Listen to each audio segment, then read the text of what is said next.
We are now going to look at the concept of inductance. Let's first recall our discussion of capacitance and capacitors. So a capacitor is two conductors that you attach a voltage to. And we define the capacitance as the ratio of the charge on the capacitor to the voltage you are applying. Another way to think of capacitance is that it's the total electric flux emanating from the positive conductor divided by the potential. So in analogy to capacitors, let's look at inductance. Here I have a coil of one turn, and with the current flowing through the coil, we know the form of the magnetic flux density fields. We will define inductance, and we'll use the symbol uppercase L for inductance, as the ratio of the total magnetic flux over the current that's generating that magnetic flux. So the units of inductance will be Webers over amps, and this unit is also referred to as a Henry, which is named after Joseph Henry, who we will encounter when we discuss Faraday's law and electromagnetic induction. Since every magnetic flux line goes through the surface whose perimeter is defined by this current, we can find the total magnetic flux by finding the magnetic flux going through this surface. Here is our one-turn coil with the current I flowing around it. And let's think of a current element IDL, and we will use the Biot-Savart law to determine the magnetic flux density field at some point here inside our coil. I will use the sub 1 on our magnetic flux density field to indicate we're finding the magnetic flux density field for our one-turn coil. So here is the Biot-Savart law, and R is the vector pointing from IDL to the point where we want to find the magnetic flux density field. We will use superposition and sum up the contributions of each IDL segment all the way around our one-turn coil to get the total magnetic flux density field at each point inside our coil.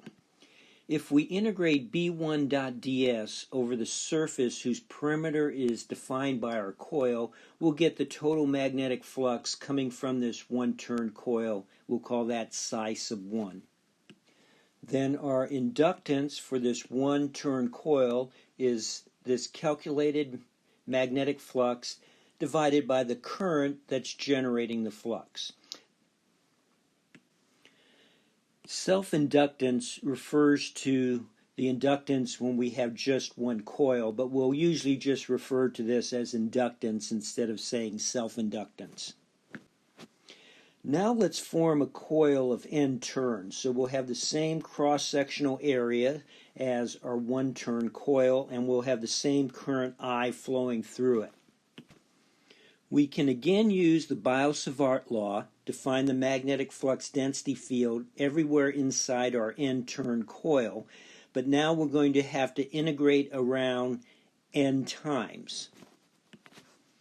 So our resulting magnetic flux density field for the n-turn coil will just be n times the magnetic flux density field of the one-turn coil.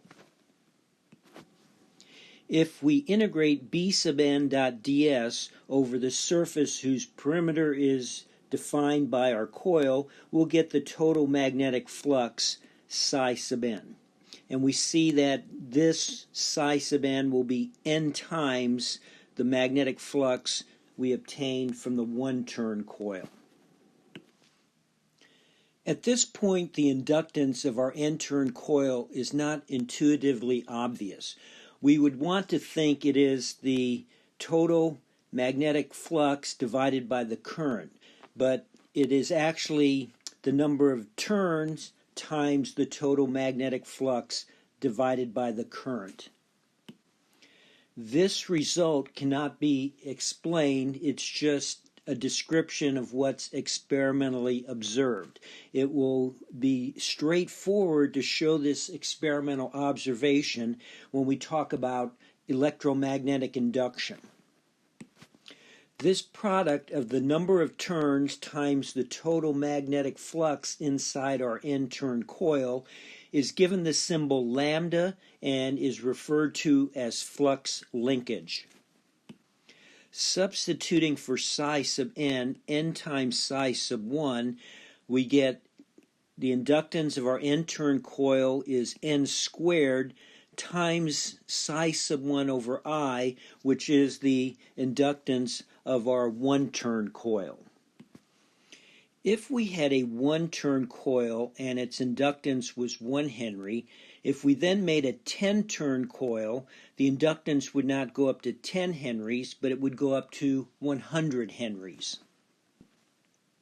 Before looking at some examples of calculating inductance of various structures, let's introduce the concept of mutual inductance.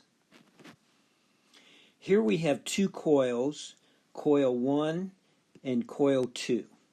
With the current flowing through coil 1, I sub 1, a magnetic flux density field is generated everywhere, and some of that magnetic flux will go through the surface whose perimeter is defined by coil 2. So we can use the Biot-Savart law to determine the magnetic flux density field generated by current I1 everywhere inside surface S2 here.